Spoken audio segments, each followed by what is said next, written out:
Quick was, Doug, on the injuries, maybe not so much how many you had this year, but how many you had in contrast to last year where you got really fortunate. And do NFL coaches just kind of, you do what you can to get them in shape and get them ready, and outside of that, it's up to whatever happens on the field? Yeah, I mean, gosh, you never know. Each year is different, right? Some years you have very few. Some years you have quite a few. And for us this year, it was quite a few. But it was the ones that, guys were missing 4 games, right? The IR missing 4 games, and it disrupts a lot of things. Disrupts them individually. We could disrupt, a unit. In our case, potentially or particularly the offensive line. With the amount of injury there, especially on the left side.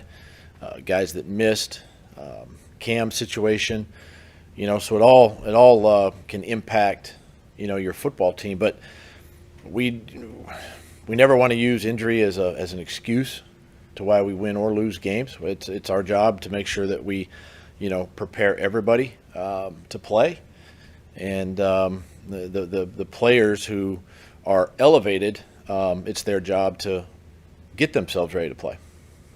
Do you anticipate making any changes to your staff at this time?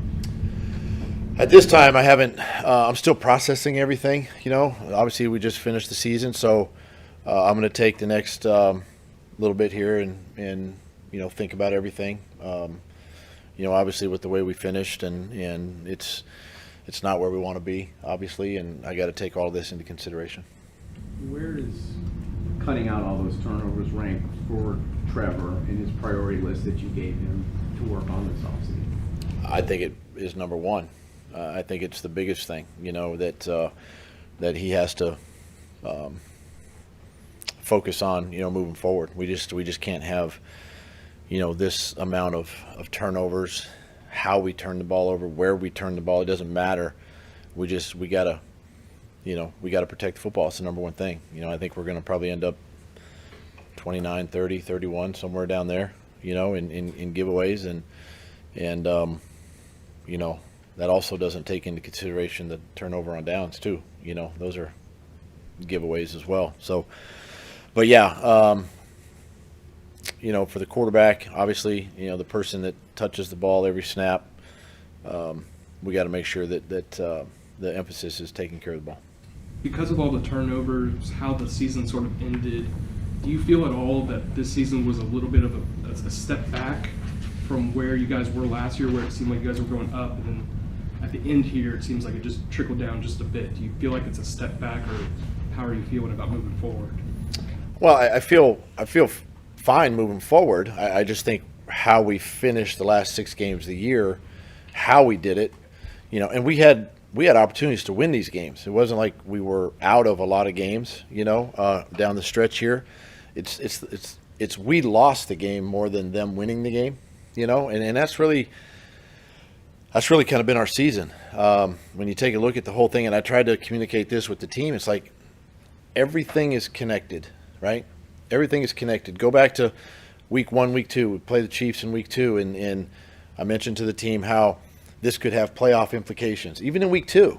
And then week 3, you play the Texans. This could have playoff implications, right, for the AFC South. And then you show up here today, and it's like, oh, okay, that's what he's talking. Well, we can't get to that point. It's got to be that sense of urgency where everything matters. And this is all part of teaching the team how to win and preparing to win, and focusing in on preparation and doing all those little things that as coaches we talk a lot to our players about, and we can't just push it aside and say, oh, hey, we got 12 more games or 15 more games, or we still got a 3-game lead in the division and it's okay. It's really not, because you can't let things slide. You can't let things slip, and that sense of urgency is important to the success we have, especially down the stretch here when everything began to matter.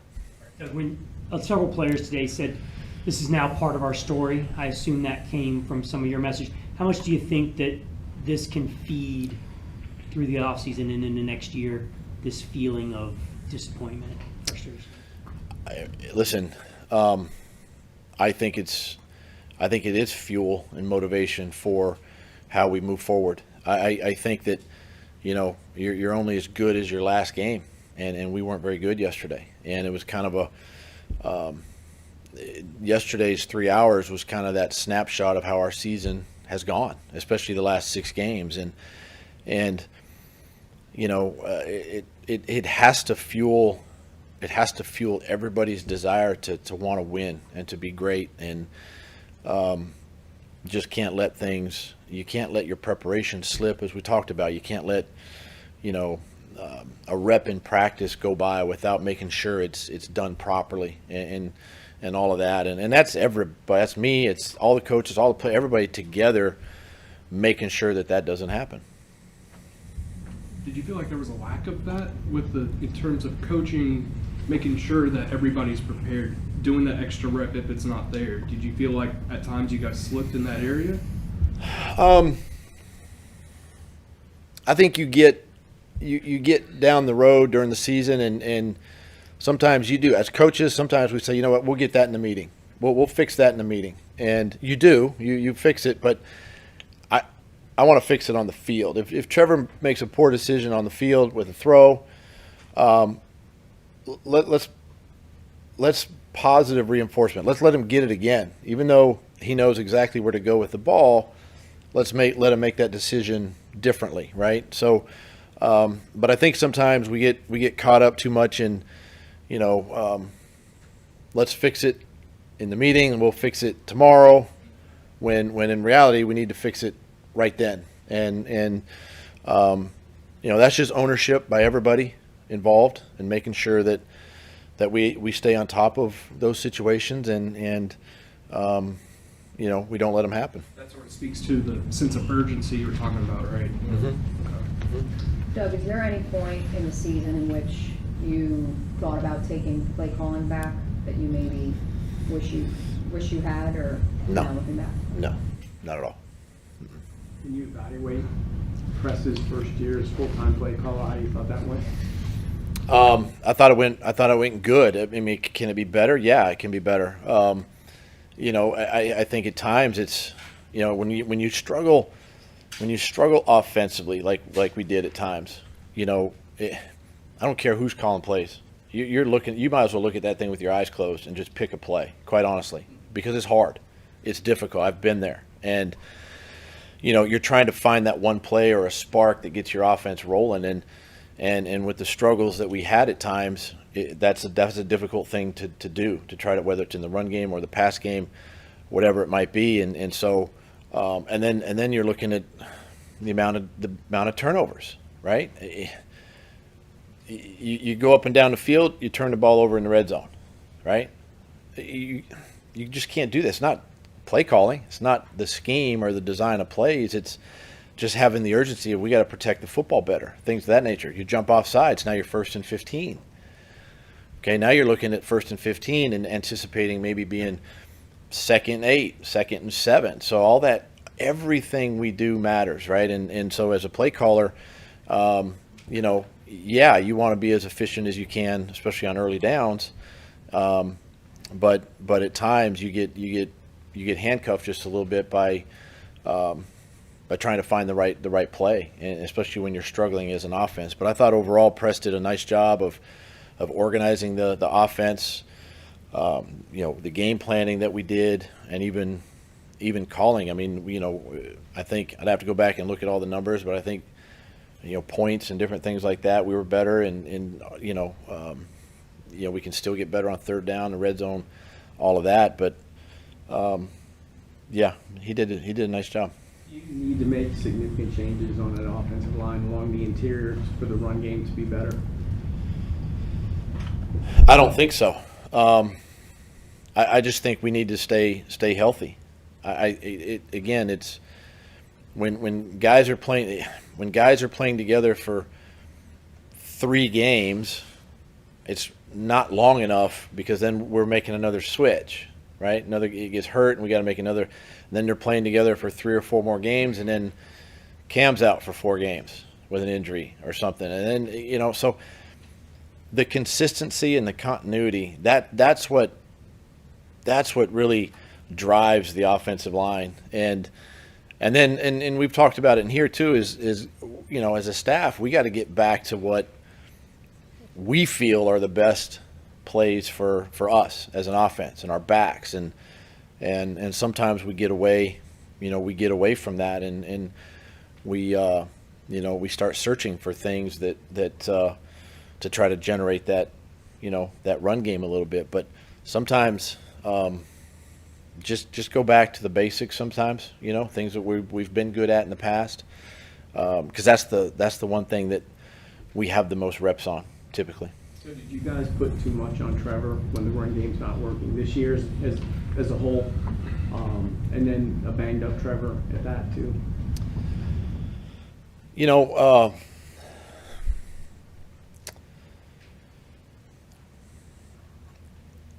Trevor, I mean, you ask, did we put too much on him? No, we didn't. He's very capable of handling, you know, what we gave him, obviously. Now, there might be times where we might have a little more in a game plan, you know, than 1 week, that might bog him down, and that's on us as a staff to make sure that we don't do that. Even the times where we felt he was coming off an injury, we tried to scale it back just a little bit. But listen, you still have to go into a game. You never want to handcuff your team, right, and not give them the right stuff, right, the right information, or put us into a better play. But I didn't feel like at any time we overloaded him. You know, he's very capable of handling all the information. Smart guy. In fact, to the point of, you know, hey, Trevor, you know, when you sit down and talk to him, like, tell me what you think. And he goes, I want these 3 plays out. Fine, let's take them out. And we did, you know, and you know, that's all healthy for your team. You spend a lot of time. Hold on one second. Maybe rely might have been a better word to kind of get the offense going instead of maybe put too much on him. The way I was, when it kind of rely on him? Yeah, like He's your quarterback. I mean, but he had to be. I mean, you couldn't rely on the run game, so you kind of had to put it all on your shoulders. You got to put it on somebody, right? I mean, and the quarterback is, you know, obviously the person to do that with. But I listen. Trevor's very capable, and we're very confident in that and with him, and so didn't feel like it was too much at any one point. I know you spent a lot of time on the tape and the scheme and plays and all of that stuff, but how much of your next couple of weeks is going to be consumed with why? Why, with everything on the line in Nashville yesterday, your team didn't play well, right? It just, how much of that, it wasn't the first time this year with a big game that they didn't play their best. How do you evaluate that? How do you put your finger on what that might be? I think it started today, listening to players and the private conversations that I have with guys, and just to kind of feel them, you know, and get a gauge. I think that's gives you a pretty good insight, you know. And one of the things I feel like is a strength of mine is gauging our players, and I felt the same way with some of the conversations I've had already. And so I think I know the whys, right? Which are my whys. They're not going to be your whys. And it's all correctable and fixable moving forward. And it's good information, obviously, for me as I lead the team in the future.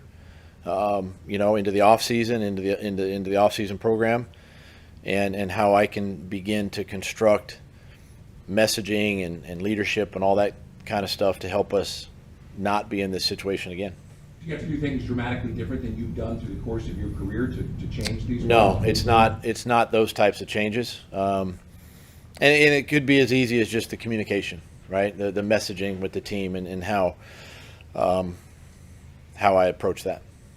Doug, how would you assess Calvin's year, obviously coming back from everything, and just how much interest from your perspective, with it being him coming back, just knowing that a second year, just with Trevor and everything, would probably yield maybe different results? Calvin was a bright spot for us offensively. We were excited to have him here. He was definitely someone here down the stretch that we relied a lot on. Obviously with Zay and Christian and the situation there at receiver, and obviously a player that we've all liked on offense, and he's got a lot of talent, and he made us better, as a team, and you hope that things potentially work out. You never know how things go. It's a crazy business, but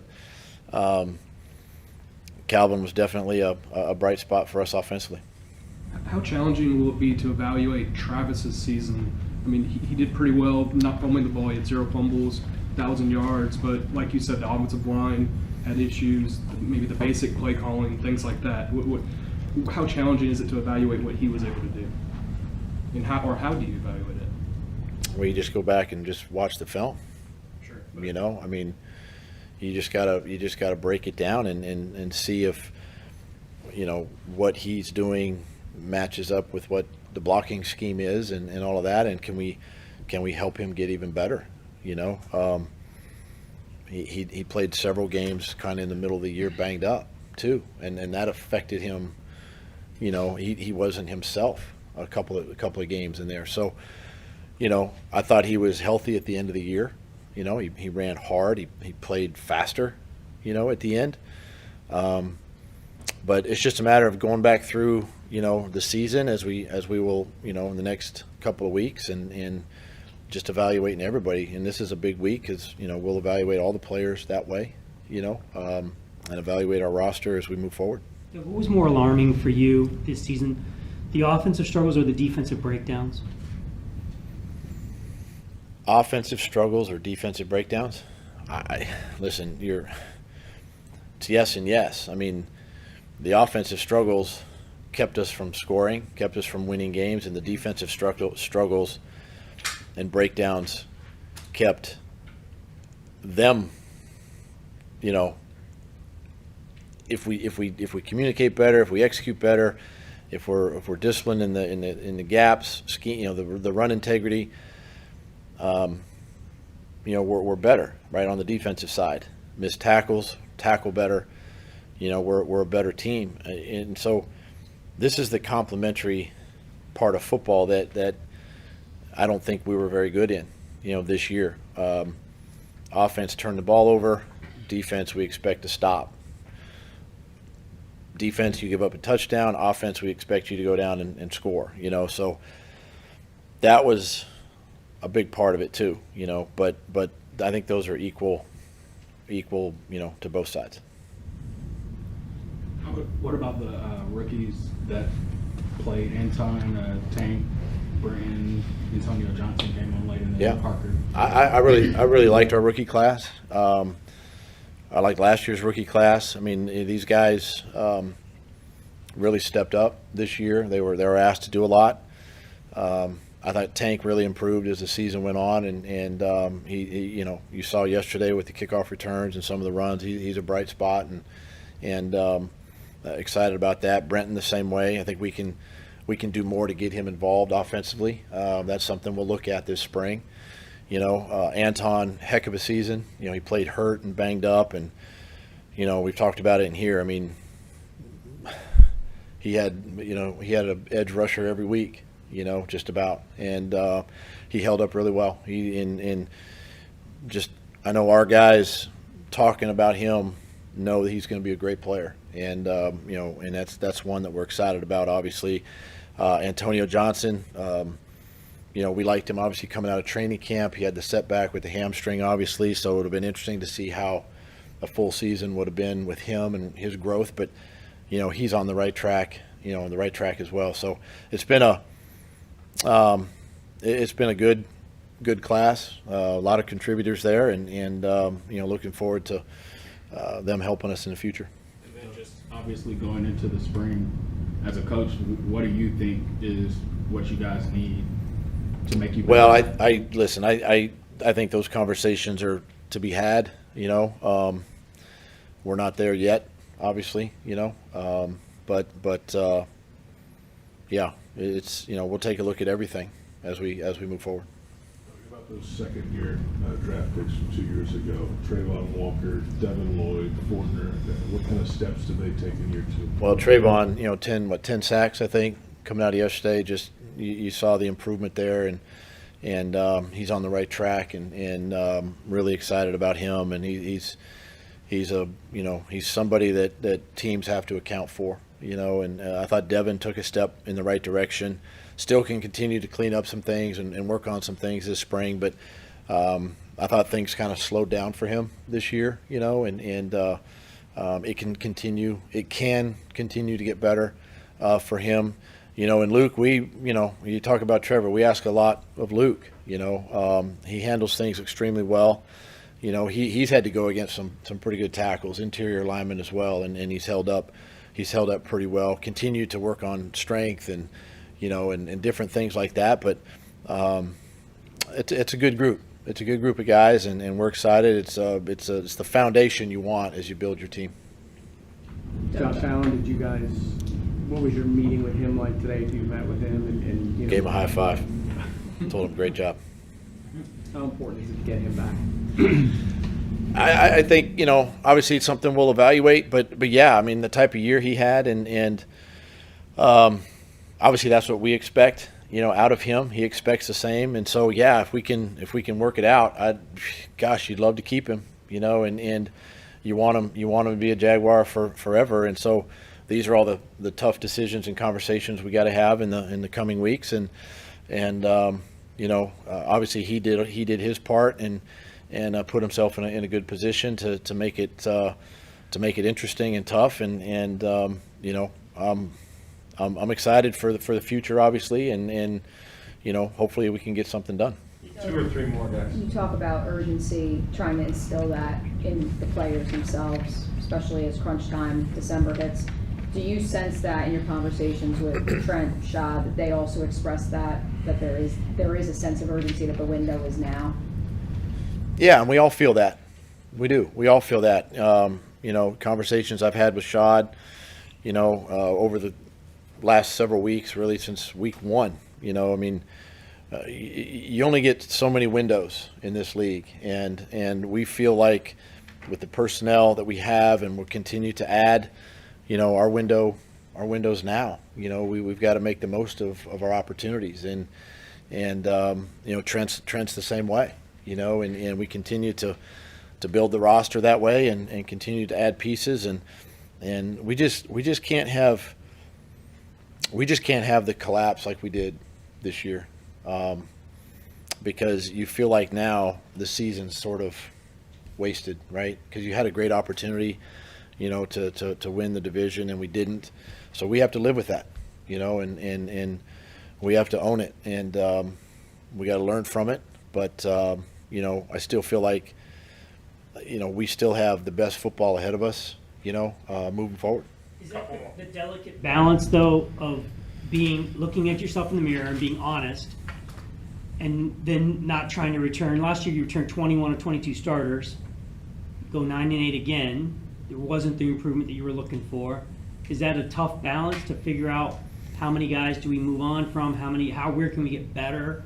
How much better can we be with the guys we have? Yeah, no, I see what you're saying. Yeah, I mean, it is. It's every year, much like your football season, games are week to week. Now we're year to year, and you learn from last year. Then we're going to learn from this year. Names and faces are going to change, right? That's just the nature of our business and the way it is, and we just got to make sure that we continue to learn from, the previous year. Now, I think one of the things we can do better is not live in the past, right? You can learn from it, but don't live there. If you're living there, you're not moving forward. So we got to constantly keep moving forward with everything we do, all the decisions we make, and they got to be in the best interest of the Jacksonville Jaguars. Doug, players said yesterday, even today, they lack the spark or lack the fire, lack the juice, something kind of like that. Josh elaborated on that a little bit more today. He said, felt like in December we were spending a lot more time on fundamental football, whereas last year we were focusing on riding that wave of momentum, just winning football games. And he says that kind of felt like where things lost this year. What's your perspective on kind of where things went bad in that December? I see it both ways. I mean, if you're not working on fundamentals, you're not getting better. And so, yeah, we've got to continue to work on the details, right? The fundamentals are what are going to win. If you're working on something consistently, then it's going to be consistent in a game. And that's when your fundamentals take over. And, you know, I mean, yeah, we caught fire last year, maybe because everything was new and you know, much like, you know, some of the teams we played here at the end, you weren't playing safe for a whole lot, maybe some pride, and you catch a little fire, and next thing you know, you find yourself in the postseason. So yeah, you can ride that wave, I think, of emotion. I don't think that's necessarily sustainable over just execution, taking care of the football, pre-snap penalties, staying in your gap, tackling offensive players, you know what I'm saying? So, and those are fundamentals. And sometimes the lack of fundamentals showed up, even though we worked on them, as he said, some of those lacked down the stretch here. Thanks, Coach. Oh,